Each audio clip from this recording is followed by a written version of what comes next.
Magandang umaga po. Of the times. Ito ang ating first lesson. We live in the end times. Sino po may disagree? Okay. Kasi nung ako ay bagong Kristiyano, 1989 po ako nasa iyo. Okay, 1989. Sino po pinahanap na sa iyo noong 1989? O pinala tayo nung nakabatch eh. So, noon pala interested na ako sa end times. Hindi ko na maaalala kung bakit. Ano po? Pero way back, nagko-compute na ako. Lahat ng compute ko mali. Ano po? Sabi naman ng Bible, no man knoweth the day of the hour. But, we see these big signs. Napakarami na natandaan. Pinakahan ko ang phone. Ano po? Tingnan nyo na po i-flash ng Matthew 24. So, nung muna akong nag-a-attend ng QCBS, ang mga tema, siyempre, doctrinal. Okay, so naalala niyo ba yung mga teacher noong mga year 1999, 2000, naalala ko noon, yung mga pastor na wala na. Pastor Talaon, Pastor Karamay. Kung Pastor Karamay, galing po sa ano yun? Kabuyaw, Negosyo, Living Church, tapos, yung bahagi ng Signs of the Times yun eh. Ano po? Yung mga, mga nagpapalik na doktrina. Ano po? So, I'm not here to talk about him, pero bahagi po ng mga palatandaan yan. Many shall fall away from the faith. Ngayon, ito pong ating pinag-uusapan ngayon, ano po? Kung napunan nyo, yung mga tema natin the past few years, it's about the end times. So, may Missions Conference na ang ating team ay setting our house in order. Diba? Parang naghahanda sa mga bagay na kailangan nasa ayos tayo bago mangyari yung mga bagay ngayon. Tapos ang tema na ating camp, highlights in the book of Revelation. Ano po? Tapos ngayon ang CBS natin, okay? Lahat tayo naniniwala, we are in the end times. So, gaano kalapit? Yung nagtanong sa akin eh. Ganyan ako bago mag-lecture, tatanungin ko yung mga kasama ko sa church, kasama ko sa bahay. Kayo, ano mga itatanong nyo dito? Yan. Para hindi naman tayo detach, meron kang gusto i-discuss, para naman merong mas pertinent na interest or question yung ating mga kasama sa gawain. Ano po? Gaano kalapit na ba tayo? Mas malapit kaysa kahapon. Bukas, mas malapit na ulit. Next year, we are 1 year closer. But we are closer and closer than ever. Alam niyo ba yung awit na, yung title no? Alala ko yung lyrics eh, Signs of the Times are everywhere. Redemption draweth nigh. Ano yung title? Redemption draweth nigh. Pero may mali sa lyrics eh. Pag Pilipino ang sumilit, sabi ng lyrics, lift your eyes upon the eastern skies. Nasa east tayo eh. Pag tayo tumingin sa west, nandun yung Israel sa papuntang west eh. Ano po? So yun ang ating mong pag-aaralan. Yung mga signs na yan, how do we interpret those signs? Okay, by the way, kami ngayon sa Laguna, walang face-to-face classes. Mula October 15 hanggang October 31. Walang face-to-face. Kaya tulog na mo lagi paghapon na kami maring bagong baby. Enjoy! Bakit po? Gawa ng mga lindol na akyat panahon ng Luzon, Visayas, Mindanao, Luzon, Mindanao, Visayas. Ano po? So ito po mga palatandaan na ito, hindi naman ito yung binigay para sa Kristiyano lang. Sino ba nangangailangan ng repentance? Hindi naman ang Kristiyano. Ano po? Kailangan ng iba, revival. Ano po? Pero whatever happens, secure ang ating future sa Panginoon. And we expect good things to happen. Sabi ko sa kawit, I just feel like something good is about to happen. Diba? We have heard all the bad news in the paper. Ano ba mga bad news sa, hindi na sa paper, all the bad news in the Facebook. Ano sabi? Innocent daw ang mga politiko sa flood control. Yan, talagang nakakaumay na magbasa ako. So, what I'm trying to say is, yung mga earthquake na yan, yung mga wars na yan, hindi naman yan itinago sa mga unbeliever. Kasi, sila mag-repent. Kaya lang, di ba, mas anong lecture ko, ay pa rin mag-repent eh. No? Okay, imagine yung panahon ni Noah. Ano sabi ng Bible? As in the days of Noah, so shall that day, nababalik yung Son of Man. Ano tawag ko? People eating and drinking, marrying, being given in marriage, life goes on. Ang sabi rin, in such an hour as you think not, the Son of Man comes. Basahin ko natin saglit sa Matthew chapter 24. Simulan na po natin. Ano? Sa Matthew 24, ang kausap ng Panginoon, mga Hudyo.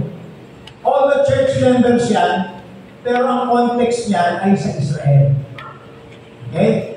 So, minsan i-interpret natin yan, yung mga nababasa natin, sa personal nating experience bilang Pilipino, hindi po ganun. At po, ang punto de vista niyan, doon sa Israel. Kaya si John, yung nakikita niya yung visions, ano po, sa Book of Revelation, pag tumanaw siya, hindi tanaw yun ng Pilipino, ano siya sa island ng Patmos, ano po, pag sinabing from the earth, nakatingin siya doon sa mainland ng Asia Minor, yung Turkey na yun. Pag tumingin siya sa sea, Mediterranean Sea, nakikita niya. Ayun po, hindi po West Philippine Sea. Hindi ganun nakikita niya siya. So, ang sabi po dito, okay, lagay ko lang para hindi ako palinga-linga yung aming Bible update. Sabi po sa Matthew 24, yung mga disipulo, ano po? Proud sila dun sa laking temple. Ang nag-enlarge yung temple ay si Herod the Great. So, by the time ng Panginoon, napakalaki ng courtyard, nasasakutan yung temple compound. Ano po? Pero yung mismong temple, maliit lang po yun. Siyempre, mas malaki dito sa ating building. Pero, kumpara dun sa mga mega structures na tinayo ng tao, relatively, maliit lang po yung temple. Kumpara nyo sa Mall of Asia Arena, maliit lang yung temple. Pero sabi ng Panginoon, sa verse 2, see you not all these things? Verily I say unto you, there shall not be left here one stone upon another that shall not be thrown down. So ang point ng Panginoon dito, yung imminent destruction of Jerusalem. Nag-aalam po ba natin kung kailan na-destroy yung second temple? Anong year? AD 70. 70. Ano po? So, yung AD 1, yun po yung una nilang tuos na kapanganakan ng Panginoon. AD 1. Kaya nga po AD, Anno Domini, the year of the Lord. Binago na ngayon yan ng modern science. Hindi na AD.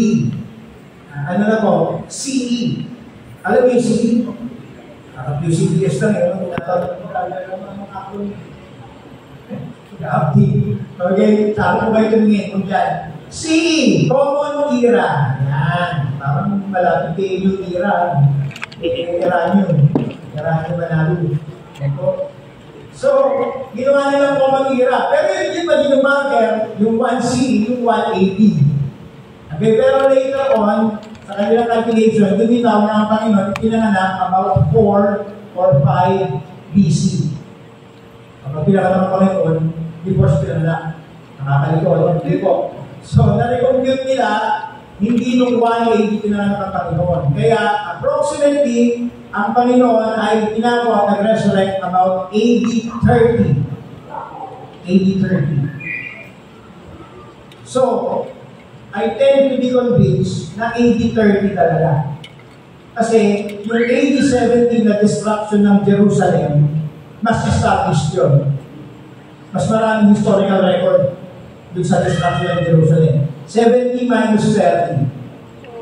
Anong difference? 40. Yung mga grade 10 tumayo ng Jerusalem yan, 11 minus 2. Ang sasama ko. 70 minus 30, 40. What is 40 in biblical numerology? 40. The number of probation. Mula 40 days and 40 nights. Ano po? Tapos ang Panginoon before ng siya na mag-Israel 40 days. Ang Israel 40 years sa wilderness. Number of probation. So kung ang Panginoon ay nag-resurrect ng AD 30, yung 40 years bago na-destroy yung temple. Okay? Diba significant yun na 40 years number of probation. I-reject ang Panginoon eh. After noon, nabura ang Israel sa mapa. AD 70. Pinangalanan niya ng Roman Empire na Syria, Palestina. Binura yung Judea, binura yung Samaria, binura yan sa mapa. Binura yung pangalan na yan. Kaya sabi ng mga modern liars, walang Israel, Palestina meron. Ang history niyan, nung na-destroy yung temple, dahil ang mga Hudyo nagre-rebelde sa Roman Empire kasi gusto nila umaya sa rule ng Rome. Ang sabi nila, kaya nila nireject si Christ, hindi Bisaya yan, hindi tayo umaya sa Rome eh. Yung first advent, ang plano ay to redeem us from sin. Alam po? To give Himself a sacrifice for us. Meron siyang pagbalik, kaya ang second coming. Ano po? So, yung 40 years na yun, probation yan sa bansa.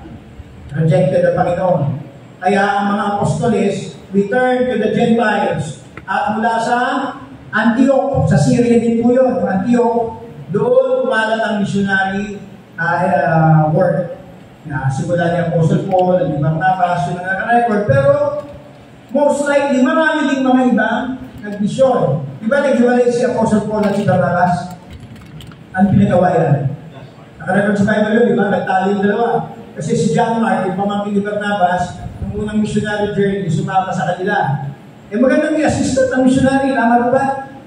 Siyempre, busy sila pag-prepare ng message, pagod sa question and answer, sa pagpunta sa mga lugar. Maganda yun, yung kabataan, nag-assist eh. Ang ginawa ni John Mark, mahirap pala yun ng buhay ni pastor, buhay missionary. Nilayasan sa mga dalawa, uwi. Nung sunod na missionary journey, maraming pa ko ng militas, siguro medyo nagpa-tune na si John Mark, sasama siya ulit. Si Apostle Paul, hindi ayoko na sa'yo. Sumit ni Apostle Paul, ano? Si Barnabas naman, the son of consolation, bigyan natin ng chance. Diba? Nag-away na ba? Ayaw talaga ni Apostle Paul. Never again. Si Barnabas naman, nabibigyan ng chance. Hindi dahil mamangkin niya, kundi si Barnabas, ganun talaga. Kaya nga, the son of consolation, yung kanyang title, Barnabas. So, naghiwalay ng missionary journey yung dalawa. Okay? So, hindi ibig sabihin na hindi nagamit si Barnabas. Ang sinundan lang ng Book of Acts, yung takbo ni Apostle Paul. Ano po? Pero hindi ibig sabihin na hindi ginamit. And I do believe, maraming mga ibang missionaries, kasi by the time dumating si Apostle Paul sa Rome, ang dami yung Kristiyano ron. Sinusulatan na yung mga nasa Roma. Okay? So siya lang yung, pinaka-prominent. Kasi siya yung controversial eh. Ano po? Dahil kung saan-saan siya nakarating. Hindi dahil ito ang ambisyon niya. Kung hindi lang plano ng Panginoon para sa kanya, Paul, hindi ka mamamatay dito, aabot ka sa Roma. Hindi naman choice ni Apostle Paul yun eh.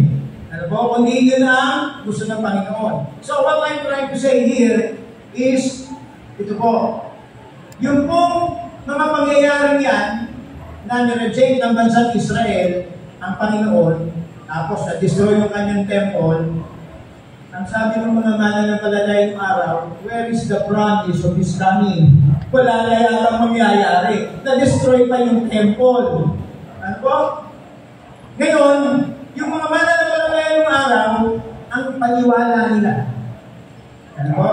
Wala po sa Bible, di ko yung nakasulat yan. Pero yung sentiment nila, the Lord will return in their lifetime. Yun ang kanilang unang impression. Pero later, habang nag-progress ang revelation, nakita nila, hindi pala sa lifetime nila. Ano po?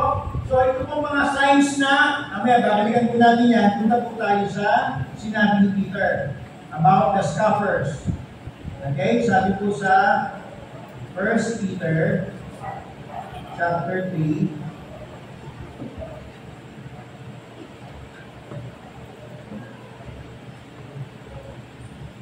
Ay, nangyayata akong aking chapter 3.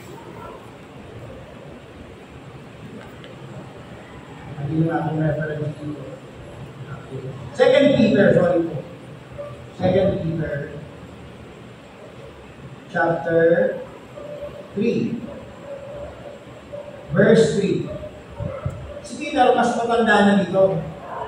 Sabi po ng mga nag-aral ng history, ako yung mga nagsaliksik, maraming mga dokumento, sinusulat ko ito, matanda na rin si Peter. Kaya about 60 years old, sinusulat. Sabi ko sa verse 3, knowing this first, that there shall come in the last days scoffers walking after their own lust, and saying, where is the ransom is coming? Pero mga namumutya. At yung ibang namumutya dyan, mga dating church member. Ano po, bukod sa mga Hudyo, yung mga church member na nag-fall away na. Wala naman yan ang nangyayari. Ano po, for since the fathers fell asleep, all things continue as they were from the beginning of the creation. Okay? Kaya po ang sabi ni Peter sa verse 8, tulag po tayo sa verse 8. Sabi ni Peter, but beloved, be not ignorant of this one thing, that one day is with the Lord as 1,000 years, and 1,000 years as one day. Kaya kung sinasabi ng Panginoon na I will come quickly, ang point of reference nun ay yung punto de vista ng Diyos, nakalakad sa Kanya. Maiksilan sa Kanya yun. Sa tao, thousands of years pa rin yun. Diba? Kaya ang sabi ni Peter, tayo na nga mali minsan na pag-intindi eh. Kaya Apostol Pedro ba nagkakamali? Yes. Pero yung sinulat niya, walang mali yan. Inspired yan eh. Pero sa record ng Acts, anong mga maling ginawa ni Pedro? Sa Gospel, pero ang dami ginawa mali ni Apostol Peter. At po, naka-record din, pati yung kanilang mga flaws, pati yung kanilang mga sins, naka-record yan. Yun nga si Apostle Paul, na pinag-uusapan natin, di ba? Kinain din lahat ng Apostle Paul yung sinabi niya eh. Ikaw ang tinanggap na si Mark na amang gagawa. Napatunayan din ni Mark yung kanyang works. Kaya, hindi natin lang kung anong nangyari kay Barnabas, napatunayan yung kanyang work. Later on, habang nag-progress sa Revelation, nakukonklud undi-undi noong mga Kristiyano, even yung Apostoles, medyo malayo pa. Yung time reference, hindi yung time reference natin ang initin. Ano po? Kundi may programa ang Panginoon dyan. One day is as 1,000 years. Ganun lang sa Panginoon yun. Kasi ang Panginoon, buong mundo yung inikinusan niya eh. Ano po, tayo, may maliit lang tayong mundo. Yung ating cubicle sa office, yung ating classroom, mag-iinit na tayo ng bakasyon, ganun lang tayo eh. Ano po, kasi simula lang ng school year, tuwa-tuwa na kami kasi walang face-to-face. Ang kalahating araw, ang magbibigay ng module, o online class, o sa hapon, nahiga-higan. Ano po, kung yung mabubuhin na sa DepEd. Okay. Anyway, what I'm trying to say is, yun po ang punto de vista niyan. Okay? Kasi mahaba pa yung plano ng Panginoon. Hindi pa tayo pinapanganak. Wala pang bansang Pilipinas. Kaya tayo, masasakop pa tayo ng Kastila, ng Amerikano, ng Hapon, ng Amerikano, ng China. Kaya lahat ng Pilipino yung China, hindi China. Halos lahat na kinakain natin, Chinese yung nangyari. Hindi pa tayo masakop ng China niyan. Ewan mo po. Ano lang yun? Sideline. What I'm trying to say, ano po? Kung bumalik agad ng Panginoon, hindi na pinapanganak. Kailangan tayong panganak. Kailangan tayong magkaisip. Kailangan pang mahulog sa kasalanan at pagkatapos makakilala na sa Panginoon. Ayan. So, mula noong 1870 hanggang 1948, walang bansang Israel. Wala. Ang tawag dyan, Palestine. Kaya nung ang mga Hudyo nagsisimulan bumalik dun sa land of Palestine, ano po? Nagagalit yung mga Arabo. Walang bansang Israel dyan ng 1,800. Sige, subtract mo nga, 1948 minus 17. 1,878 years, di ba? Lolo mo, wala namang bansang Israel dyan eh. Kaya dinay nila yung existence. Ano po? Sa memory ng mga henerasyon na yun. Pero ang Bible, hindi nagbago. Yung record niya, totoo. Di Israel yan. Nakapangako yung kanyang pag-occupy dyan. At yung kanyang pagkatanggal dyan dahil sa kanilang rejection sa Bisaya, naka-prophesy din. At naka-prophesy din yung magbalik niya. I can just imagine yung excitement ng mga Baptist sa tulad natin noong 1948. Sino pinanganak pa ng 1948? Ano matatas? Sino pinanganak ng 1948? Tatay ko po, pinanganak 1943. Wala pa siyang malay noon.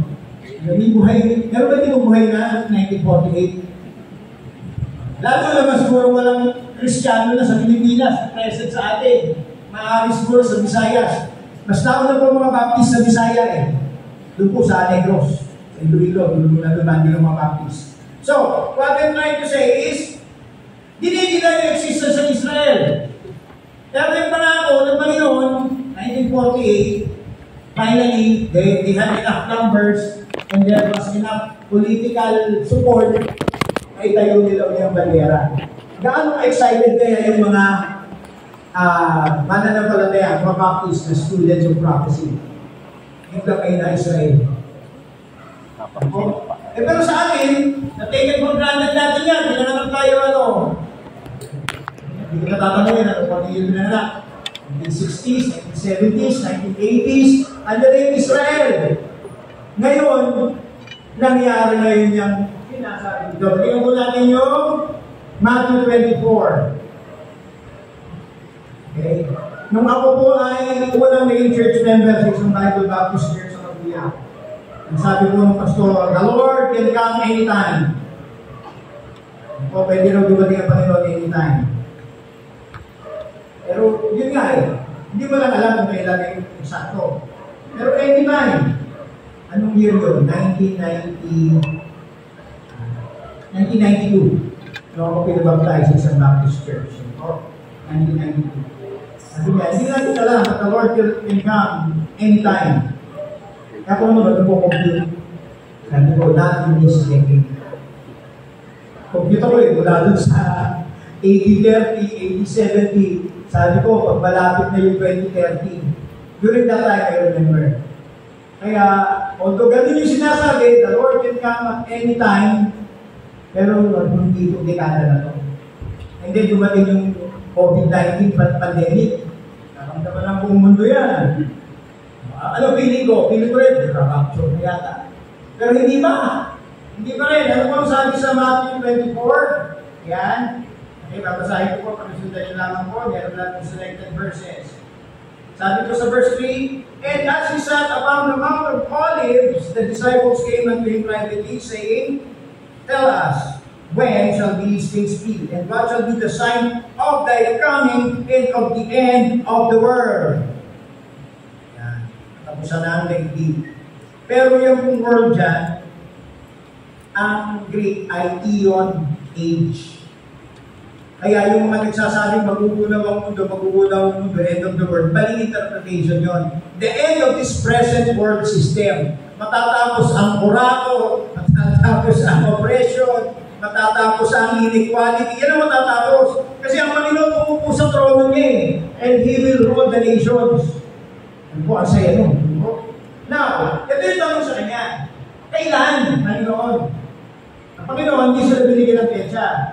Kung sinabi ng Panginoon, baka, anong tagal naman?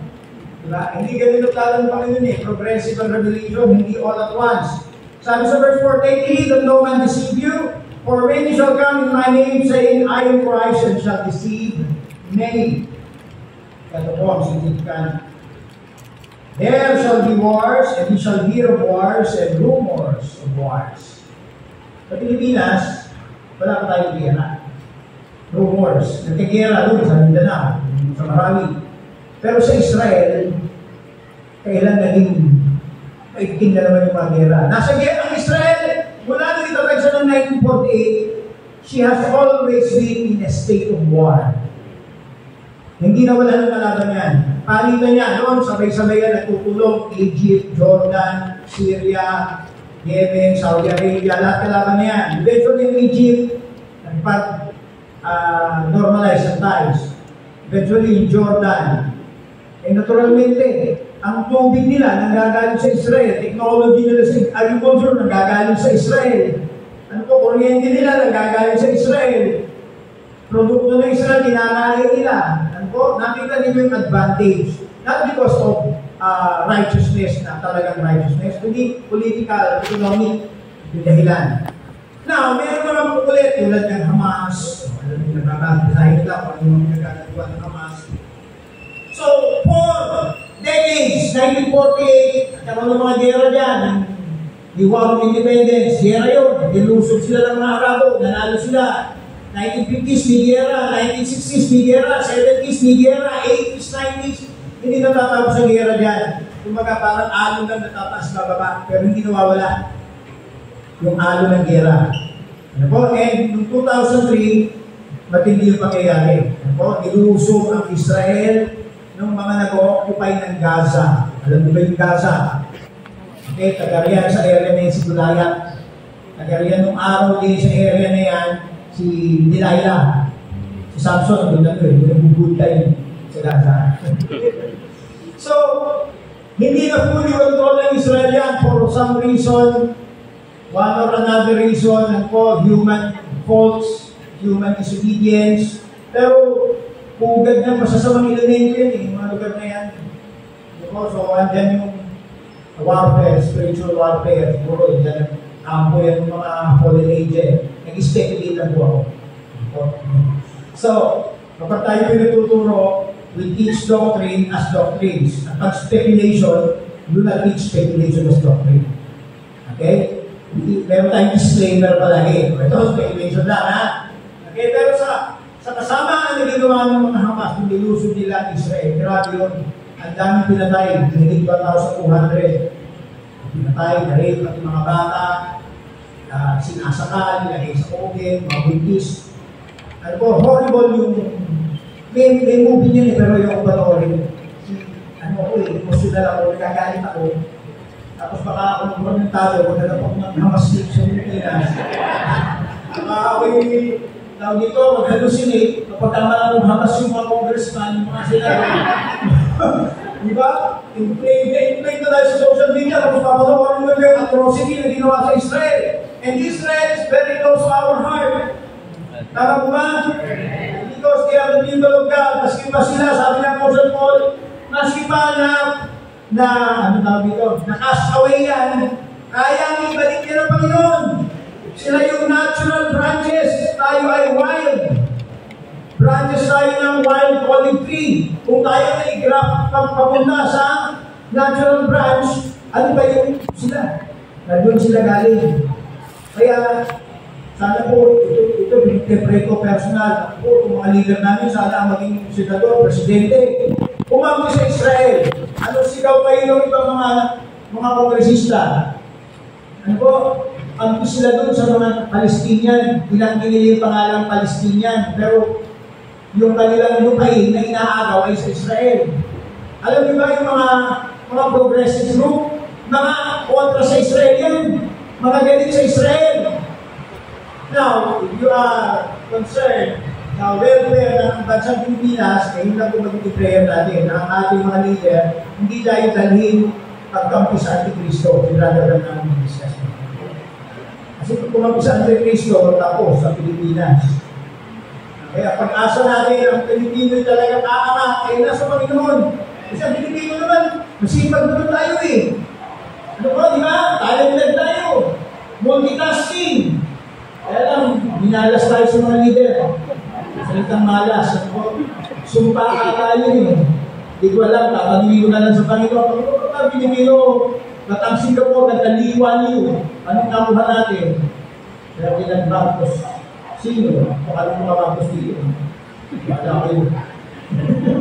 Eh, kaya kung sabihin, yung mga leaders tayo na hindi kilala ang ating bansa sa tunay na progreso.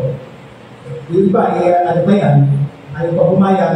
Eh, kung naman nangyayari sa atin, hindi pa naman malino sa isip natin na talaga yung mga leader natin yung kagagawan. Pero ang ating pag-asa, pagbalik ng Panginoon. Mahal niyo ba sa Pilipinas? Eh, dapat natin punong mahal ng Israel. Dahil pag pumunta sa Israel itong ating bansa, goodbye Philippines. Ano po, lubog sa mapa, lahat ng lumaban sa Israel. I will bless them that bless thee, and curse them that curseth thee. Kaya kung huwag yung iboboto, hindi ako makampanya ng politics. Ito po, sa Bible ito. Huwag natin kampihan yung kalaban ng Israel. Yun lang po, yan po ang sigurado ako dyan. So, kung sino man yung mga yan, it's up to your intelligence, your conscience, kung sino yung ating tungkol. Now, ito po, mga kasunod dito, wars and rumors of war, napakaraming gera pinagdaan ng Israel. Pero nito, past 2 years, sabay-sabay, 7 fronts ang gera niya. Kagera niya yung Hamas sa Gaza, kagera niya yung nasa West Bank. Mahaba na po i-discuss kung ano yung West Bank. Yung East Bank, yung Jordan, yung country na Jordan. Yung part na nasa west ng Jordan River, territory pa rin ng Israel yan, pero ibinigay yan sa mga Arabo. Yan, tinatawag nilang Palestine yan. Yung West Bank at yung Gaza. So, dalawa yan. Kalaban nila ay nasa Syria, kalaban nila ay nasa Lebanon, kalaban nila ay nasa Yemen. Ano po? Kalaban nila ay nasa Iran. Pati yung nasa Iraq na mga lumalaban sa gobyerno ng Iraq, ayaw nila na nakikipagbati ang Iraq sa Israel. So, napakaraming nagyera nyo. Dino niya Israel ang gagaling Iran, ang gagaling Yemen, ang gagaling Iraq, ang gagaling Gaza, sa loob nila, kapit-bahay nila. Eh kung ikaw Hudyo, wars and rumors of wars. Eh mula nung pinanong bansa natin, ganito din eh. Pero nag-accelerate. And there shall be famines. Ang point of view niya sa Israel pa rin. Okay? So may famine ba sa Israel ngayon? Wala ka. Saan may famine? Sa Africa. So walang tigil din gera ko. Ano po? Pestilences. Yan. Worldwide yan. Yung isang translation ng pestilence sa modern dictionary natin, pandemic. Yung mga epidemic, yung pandemic, kumalat sa buong mundo. Ano po? So, matindihan yung COVID and research says, ito po, independent researchers na yung nakausap ko. Yung iba, nabasa ko, reputable research. Yung iba naman, nakausap ko personal sa research. Yung vaccine connected sa heart problems. Hindi, ito mo namin, ma'am, anong i-advise ko? Ano pwede gawin? Mahalin nyo na lang yung mahal nyo sa buhay habang buhay. Eh, nagkaroon na tayo lahat ng vaccine eh. Ano po? Na tayo nagpa-vaccine. Ikaw at ministry, hindi tayo makalabas eh. Kung hindi ka ma-vaccinate, hindi ka makapagtrabaho, ano na mangyayari sa buhay natin? Hindi naman natin alam na ganun pala mangyayari. In all good conscience, ginawa natin yung pagpapabaksin, maski ayaw natin sa ating personal choice. Kasi, may ministry na mapapabayaan. Ano po? In the sight of the Lord, in His grace, lahat natin, malakas tayo. Tingnan si Pastor, nagpapaksin yan. Mukha ba may sakit sa puso?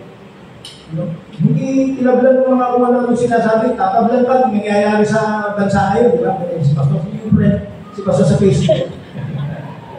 Diba? At sa si Pastor yan. What I'm trying to say is, yung pestilences, napaka-common na at mukhang yung iba, man-made. Man-made. Yung vaccine mismo, ito po hindi mga fake news, research talaga yan. Ito ang hindi ko alam kung fake news o hindi. Mukhang reputable yung nagsasalita. Ano po, hindi naman ma-deny, hindi ba? Pero hindi ko sa personal na pag-usap. Ang vaccine, sinusuppress niya yung genes natin na lumalaban sa cancer, sabi niya. Kaya dumadaan yung marami akong kilala na ang in-remission yung cancer, biglang may balikan. Si Brother Willie, lalakas-lakas mo. Biglang may cancer. So, maaaring totoo. Now, magiging katakataka ba yan? Pag tinignan natin yung sinasabi ng Bible, the love of money is the root of all evil. Lahat ng kasamaan gagawin para sa pera. Tingnan nyo nga, blood control, ghost. Kaya kung walang pasok sa Laguna, mga building na ginawa ng IWH hanggang 4th floor ng mga classroom, puro substandard. Pag lumindol, talagang asahan nila. Siguro, naisip na rin nila kanilang kapalpakan. Bago pa magkamatay at sisingin tayo, at least masisingin tayo doon sa building lang. Hindi doon sa natakay sa building. Baka ganun. Kasi buong Laguna yung pinakahuli namin mga building, hinihiting kami ng aming chief advisor. Bakit ganito? Para ipapaliwanag sa magulang. Ang klase, ang face-to-face at sila. Ito po pinakahuli namin building, 16 rooms. Substandard kung saan nakikita ang mga problema. Talaga naman, pinto pa lang, bintana, CR. Hindi na kayo isang taon sila. So, the love of money is the root of all evil. At sabi po sa 1 Timothy 3, 1 Timothy chapter 3, verse 15. 2 Timothy muna. 2 Timothy chapter 3, verse 1. This know also that in the last days, perilous times shall come. Hindi po yan perilous dahil lang may magnanakaw, may kriminal, combination po ng lahat yan. Ang lipunan, ang gobyerno, ang mga tao, magiging corrupt. Kaya alam niyo ba, kung corrupt na natin mga leader, corrupt din yung mga butante. May benta ko. Kung di mo sa barangay, corrupt yung mga nalimigay ng ayuda. Kaya gusto nila yung ayuda Ang laki ng corrupt dyan. Nahuli lang ako pagkuha ng bigas, na hindi binigay sa akin. Hindi na hindi binigay. Tingin ko lang. Iuwi na Hindi, binigyan ako, gusto ako.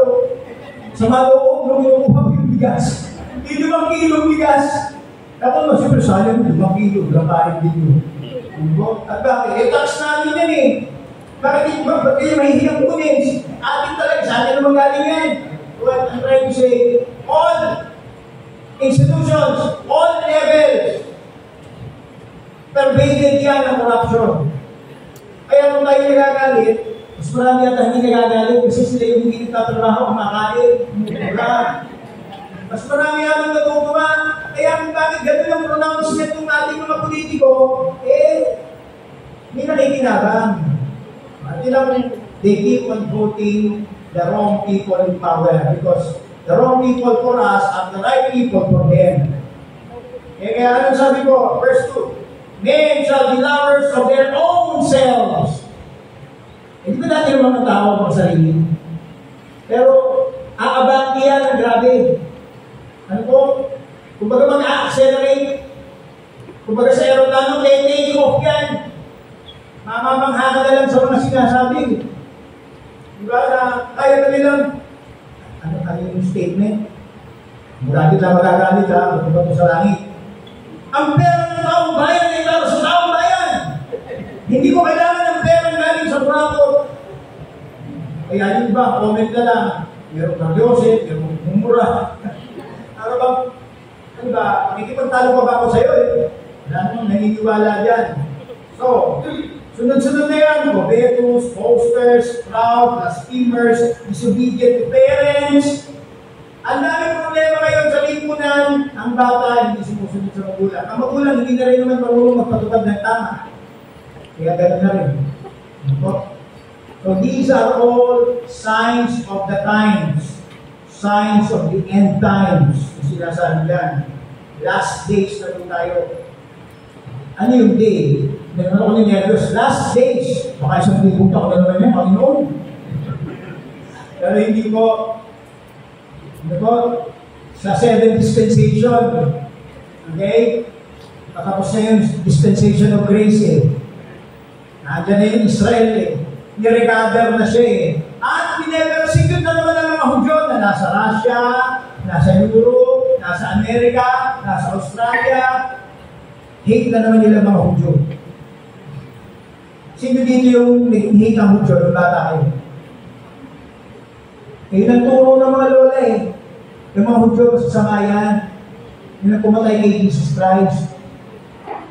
Kaya sabi ng mga man taketh my life. Di ba?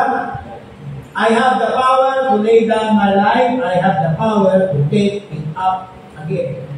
Ang ginamit lang ay yung maling motive ng mga makasalanan. He is delivered into the hands of sinners. Pero ang Panginoon ko walang magagawa. Kaya nga nung kino-question siya ni Pilato, ang Panginoon tumahimik na eh. Kinikilabutan na si Poncio Pilato eh. So ang Panginoon, intent niya yun. At ito pong last days niya po na ito, ano po? Yung mga kasamaan na nag-accelerate na yan ay nagpapatunay, ano po, na tayo ay nakakaramdam yan. Dapat ba tayo makaramdam o hindi? Actually ba hindi nakakaramdam na last days na? Okay, so ramdam na po natin lahat yan. Now, we should be aware because, sabi ko sa 1 Thessalonians. 1 Thessalonians chapter 5, verse 5. Sabi ko dito, ye are all the children of light and the children of the day. We are not of the night nor of darkness. So, yung pinanganak sa inyo ng gabi, hindi yung masakit. Yung pinanganak sa araw. So, hindi yan literal. Tama ba ba? Yung mga pilosopo tasyo. So, yung light, that is a figure na tayo ay nasa righteousness, nasa holiness sa Panginoon, nasa kanyang grace, under tayo ng mercy and forgiveness. At yung mga nasa darkness, ayun, nananatili sa kasalanan, unrepentant, and po, children of the devil. Okay, sa panahon ngayon, kung sasabihin ba sa yan, kayo kasi, kayo mga hindi kayo Kristiyano, anak kayo ng Diablo eh. Masaksakin ka ng Muslim. Children of the devil. Eh, sinabi ng Panginoon eh. Ano po? Bakit po tinawag na children of the devil? The lust of the father you shall do. The lust of the flesh, the lust of the eyes, the pride of life, fleshly, worldly, carnal. Eh, tingnan yung paligid natin ngayon. Ano po? Grabe, yung emphasis sa worldly, sa physical, sa ano tawag dito? Things that magnify the flesh. Di ba? Bibigyan ng mga award, tapos na award, kasi hindi ko ba kasi pride of life yun. Di ba? Gusto nila yung title. Yung title na yan. Yung nanay ko po, ilan yung dito nanay ko. Sa ano po. Ang nanay ko, napaka-conscious yan sa mga title. Hindi ba niya sabihin, medyo meron siyang jealousy, kasi yung mga kaklase ko, mga supervisor na, ano po, mga manager, mga milinaryo, ano po. Ang nanay ko naman, alam mo lang, review ko eh, hanggang doon yung alam niya. Kasi syempre sa kanyang boss, eh, ayaw naman ng palataya. Pero, ano na lang, aking comfort, mother, sana mag-survive ka sa tribulation. Or, mas maganda sana ma-save ka during tribulation. At kung hindi ka ma-save, magkita tayo sa millennium. Okay, mother, patatayo ang kadalang malaking bahay. Hindi na ako mapapagod doon. Glorified na yung body. Wala tayo kayo sa is. Hindi tayo panghihinayang sa mga bagay na pinanghihinayangan yung mga tao walang pag-asa ng future. Tayo alam natin, hanggang saan naman tayo umaasa dito sa mga bagay na meron tayo dito, trabaho, career, pera. Pwede kang bigla mawala ng value of pera eh. Ano po? Ang pinakamatibay na employee sa ating bansa ay gobyerno. Eh pwede pa bang karoto yung gobyerno? Gawa ng corruption, economic mismanagement. Pwede bigla yung pera nyo sa bako, ano ba eh, pero wala na value. Nangyari yan sa Venezuela, nangyari yan sa Spain, nangyari yan sa Greece. So, we are children of the day. Kaya maliwanag sa akin yung nangyayari, palapit na ang araw. Ano po? So, how do we approach it? One day at a time. 1 month at a time. 1 year at a time. Maybe next year. But we can truly say, ano po na, palapit na lang palapit. So, sabi po dito ni Apostle Paul, tuloy natin binabasa. Verse 6, therefore, let us not sleep as do others, but let us watch and be sober. Yan. Dahil, Pag nagpakita na yung mga palatandaan, alam natin, yan talaga yan. Ano po? So pag sinabing sign, it can be a miracle, it can be an event na previously mentioned sa Bible. Na sinabi na yan ay mga magaganap. Andito tayo ulit sa Matthew. Okay, Matthew 24. Okay, punta po tayo sa verse 8. Verse 7. Natapos tayo sa pestilences and earthquakes in diverse places. Yung area na yung Middle East, hindi yan prone sa earthquake. Ano ba? Sa Saudi Arabia, very rare ang earthquake. Israel, naligit lang yan ng Saudi Arabia. Pero ano po ang sabi sa Book of Revelation? Yung Mount of Olives, lilipot, mahahagin sa gitna. So, mag-accelerate yung ganyan mga events. Magsisimula na magkakaroon ng paramdam, magkakaroon ng significant. Kaya usapan natin hanggang yung finale, papunta sa grand finale. And what I'm saying kanina, ano po, hindi naman itinago yan sa unbeliever eh. Alam niyo yung the big one? The big one. Yan po ay lindol na malakas na sabi ng mga geologists, seismologists, can happen in this decade dyan sa West Valley Fault. Yung po West Valley Fault, yung pinabasa ko lang po ng geologists. Tumatawid dyan, wala Rizal, Marikina, dyan sa Pasig, Ati, papuntang sa Pedro, papuntang Laguna, Batangas, yung West Valley Fault. Mahaba-mahaba yan. Tinawag yan noon na Marikina Fault. Nagalit mga taga-Marikina. Kasi bumababa ng lupa. Dahil import pa sa Marikina, di ba bumaba ang value. So, nirene, West Valley Fault. At nasa Marikina pa rin. Okay? Nadamay na yung iba. At ito totoo naman talaga na mahaba. And sabi nila, ito po ay sila nagsasabi, yung big one around intensity 7. As intensity 7. Hindi daw ito nagkaganyan yung West Valley Fault around 370 years ago. 380 years ago.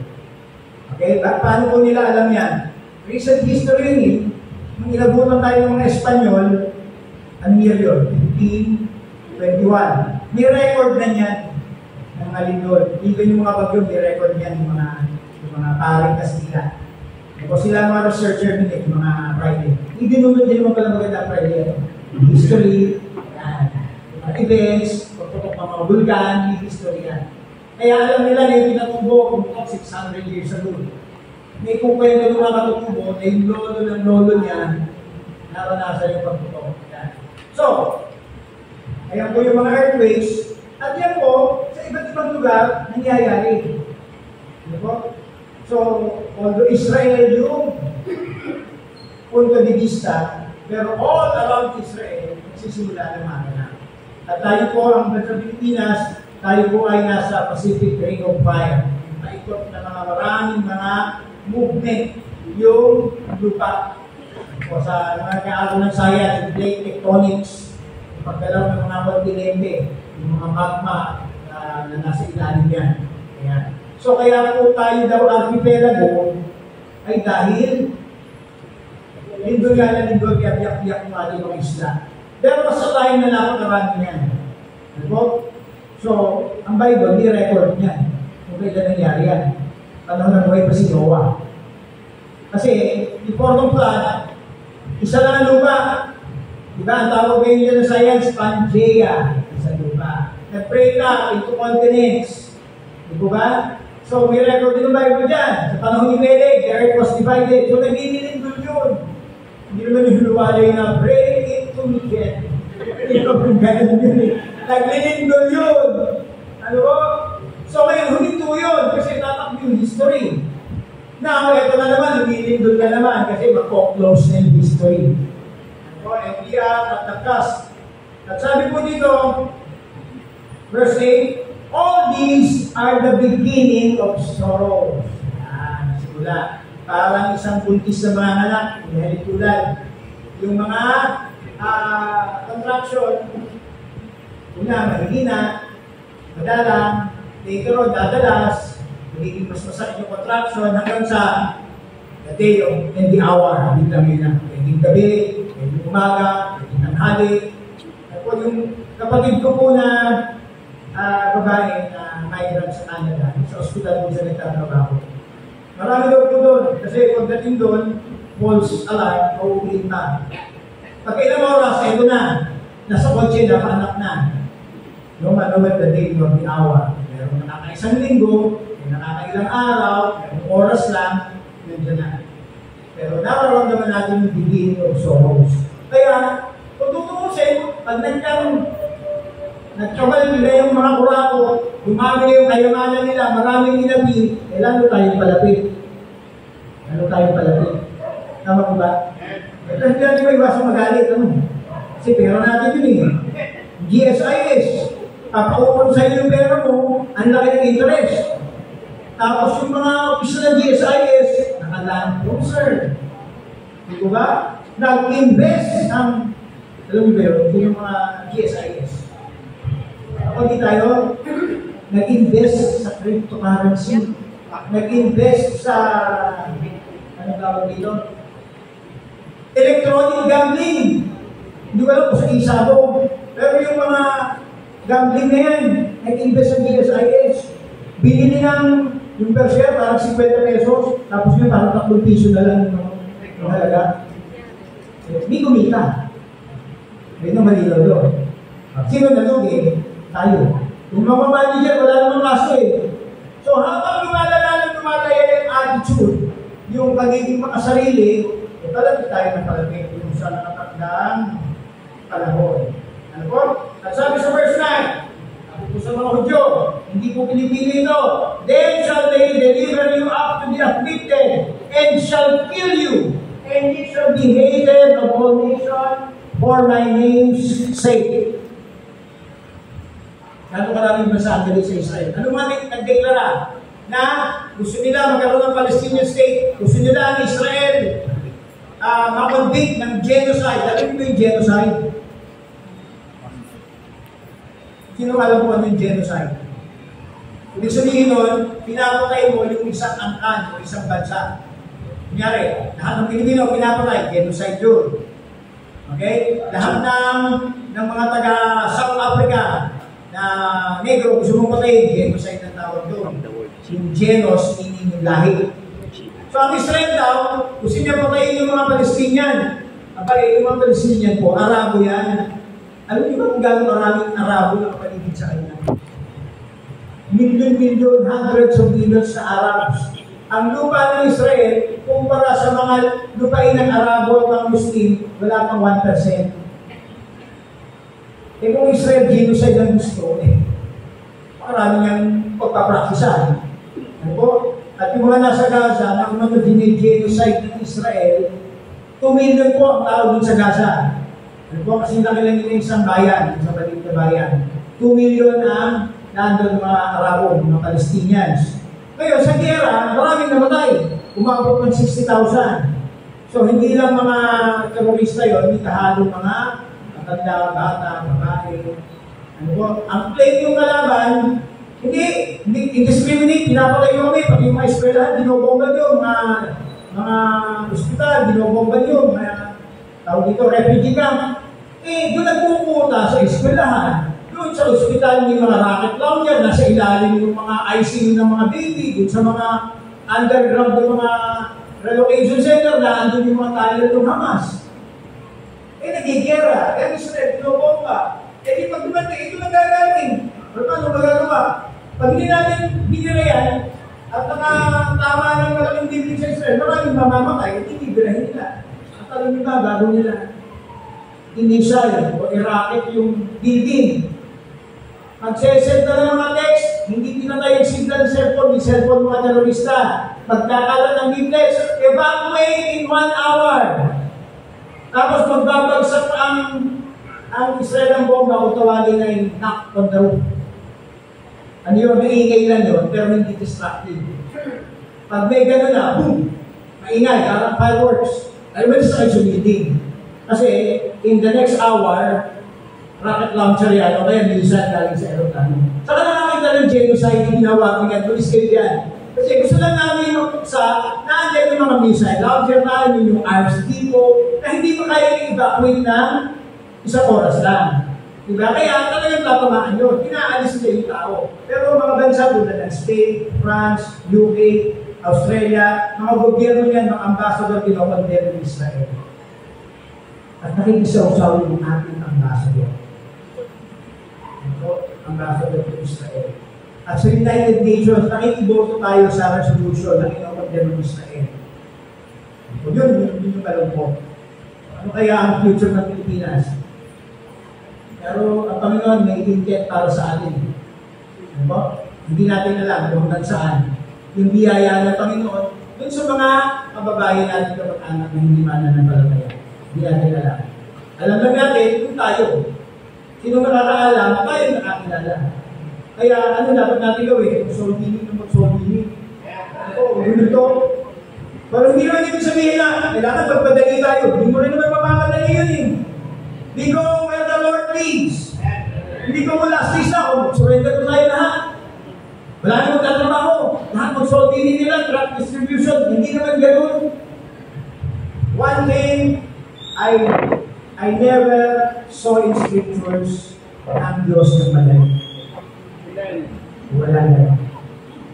Nagpakita doon ng anthropomorphism ang Panginoon na nagalit. Di ba? Ang Panginoon natutuwa, nagagalak, nagdi-displease. Mismo nga Panginoon Jesus, lahat ng human emotions and human activity, ano po? Ginawa niya.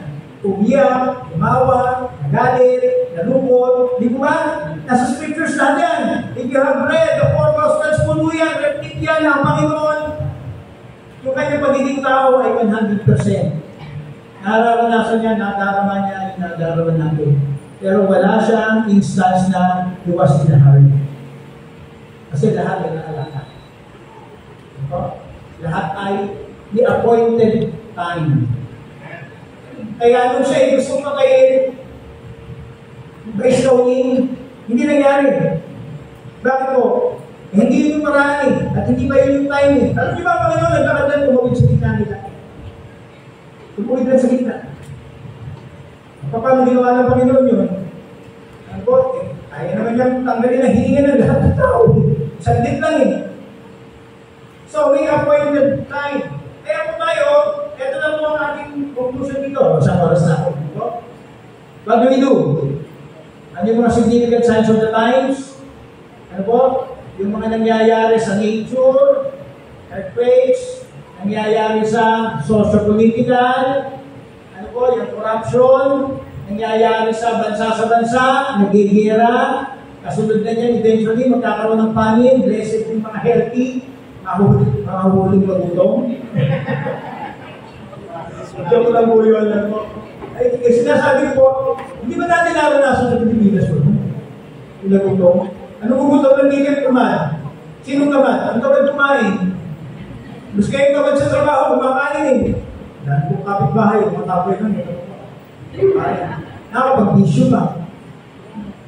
So, what should we do? Tuloy lang tayo sa ating ginagawa. Okay? While nakikita natin yan, yung Israel, isama natin sa ating prayers. Nakatalaga naman magyayari, ba't natin yung magpe-pray pa? May election naman, ba't nagpe-pray pa yung loved ones nyo?